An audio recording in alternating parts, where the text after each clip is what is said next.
Welcome to Big Daddy Sports, where I'm Big Daddy. I'm L.B. Jenkins. We're back with you this week. We're excited to be back with you for week 2 of the NFL season. In our first segment, we're going to talk about different quarterback issues that happened during week 1 of the NFL. First question I have for you is Tony Romo a clutch player? Tony Romo is a good, decent, some may say great, I don't think he's reached there yet, but he's a good quarterback. I think in this game against the Jets, he was feeling himself a little bit too much. I believe he was doing good. I'm going to pick on Antonio Cromartie. We're doing good. And then he got fourth quarter and got a little too arrogant. I'm going to throw over to Darrelle Revis. Revis picked him off and showed him that he's just not there yet. You haven't learned how to work around Revis Island. So I believe if he stays calm, sticks to the running game, and throws to the weaker cornerback, he'll be good. Tony Romo reminds me of another Dallas player. That's Dirk Nowitzki. I think he has to learn how to handle the clutch situations. We've seen him fail in clutch situations time and time again, going all the way back to the playoff game with the fumble, the snap of the field goal to Nader beat Seattle. So I just think he has to learn how to handle those moments. You can't have that fumble in the red zone. You have to come out with points. The interception, God only knows who he was throwing to. Antonio Bryant was bracket covered. There's no reason to throw that ball. So he has to make better decisions in the clutch, but I do think he'll get there. He has to do it this year if he wants to get there in Dallas. Yeah, because Dirk has a lot of time. Tony Romo, you got 15 more games to get it together. My next question is Donovan McNabb's performance on Sunday. Is it a blip or a trend? It's a blip. We've seen better Donovan McNabb than that. I think the offense is just not in sync. I think the blip is on the whole entire offense. We have Percy Harvin dropping wide open passes, had his hands on the ball, just dropping the ball, having butterfingers. You got 187 yards, but 98 of that was AP running the ball. I think the offense has to get together, and I hope they're working on that during practice this week. I agree with you as the entirety of the offense. I think they miss Brian McKinney more than they'll say. He obviously still can play, as he looked good this week playing against the Ravens playing with the Ravens and against that Pittsburgh defense. But I think the offensive line has questions, and Donovan McNabb is no longer the quarterback that makes receivers better. He needs quality receivers. In the past, he made Todd Pinkston look like an NFL receiver. He made Freddie Mitchell look like a receiver. He made James Thrash work in that system. He needs talent now on the back end of his career. And Percy Harvin, while dynamic, is not a quality route runner. And then you can barely name me another receiver on that team. Bernard Berrian is just a no-show and should be cut. Beat twice. Beat twice. I don't think he'll continually throw for 39 yards. It'll get better. The question is how much better, and only time will tell that. My next question for you is who will get benched first, Tavares Jackson or Kyle Orton? Now, I'm a Tim Tebow fan, and I want Tim Tebow to start, but I don't believe Tim Tebow is ready. Now, on the other hand, Tavares doesn't have Charlie Whitehurst's name getting screamed out by the fans in Seattle. I believe Tavares Jackson will get benched first. I believe Charlie Whitehurst is a better quarterback. I don't know what Pete Carroll saw in Tavares Jackson. Charlie Whitehurst is better. This is the same guy who got you into the playoffs last year when Matt Hasselbeck was injured. So I believe Tavares Jackson will get benched first. Tim Tebow's just not ready yet. Kyle Orton is obviously the better quarterback of the two, but the pressure in Denver to bench him is immense. However, John Fox is an old school coach, and he's going to stick with his guy. You saw that in Carolina when he stuck with Jake Delhomme through thick and thin.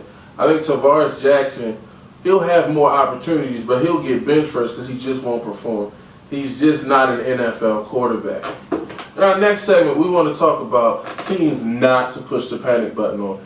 After week 1, everybody wants to jump off their team's bandwagon if they had a loss, and it's way too early for that. So the first team we want to talk about is the Pittsburgh Steelers.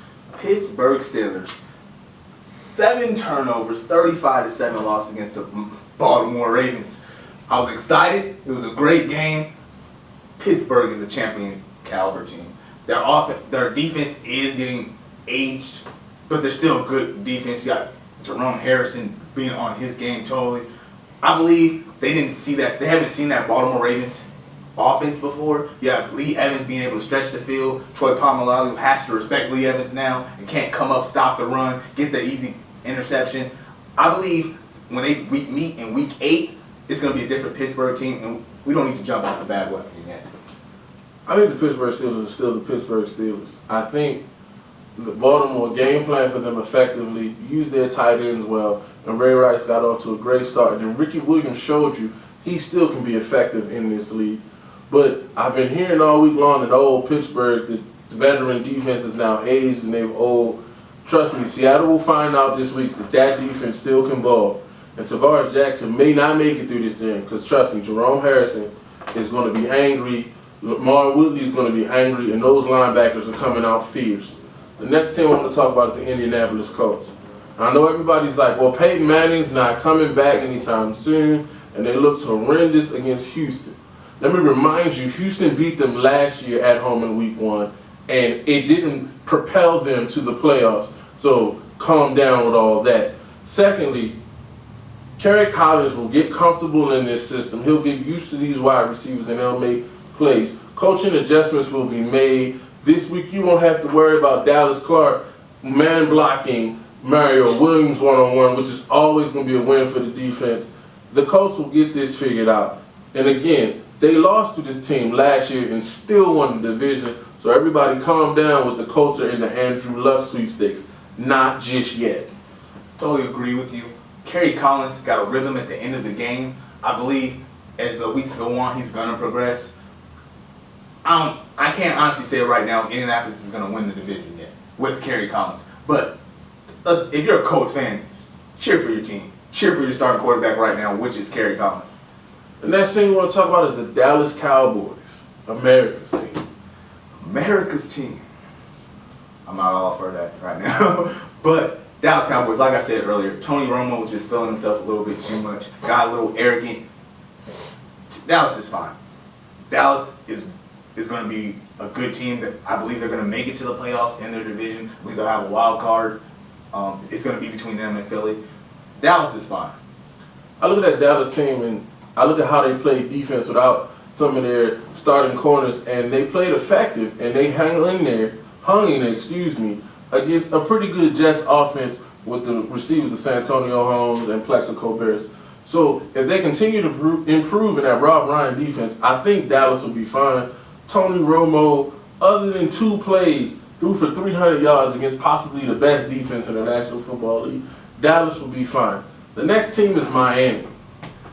Everybody, including myself, expected Miami to get stomped on in the Monday night game against the Patriots. And if you look at the score, you'll say, well, that's what happened.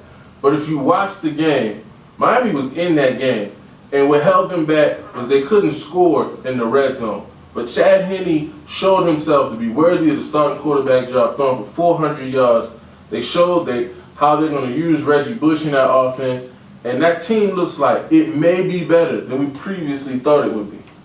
I think totally week 1 we got them in there getting shut out, maybe a field goal or 2.